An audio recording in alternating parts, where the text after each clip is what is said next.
Juuri tällä hetkellä kaikkein tärkeintä Suomen ja Euroopan puolustuksen ja turvallisuuden vahvistamisessa on tukea Ukrainaa voimakkaasti.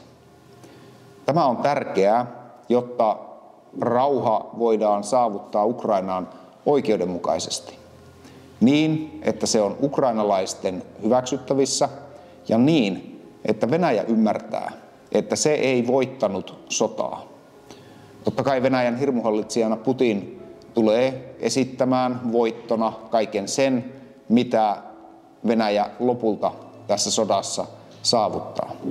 Mutta sodan hinta ja rauhan hinta pitää olla Venäjälle sellainen, että myös Putin ja hänen seuraajansa ymmärtävät, että tällä tavoin naapurimaihin hyökkäilemällä, tappamalla, raiskaamalla, tuhoamalla ihmisten kodit ja koulut ei voi saavuttaa mitään, vaan myös Venäjän etu on olla haaveilematta Neuvostoliiton, puhumattakaan tsaarin aikaisen Venäjän rajojen palauttamisesta.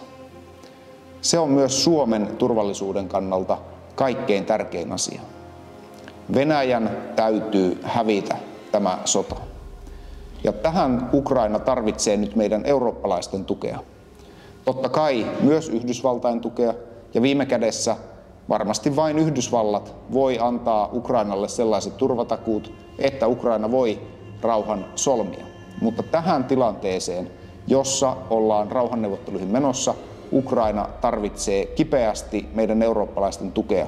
Ja se on nyt niin Suomen puolustuksen kuin Euroopan turvallisuuden pitkäjänteisen vahvistamisen kannalta kaikkein tärkeintä.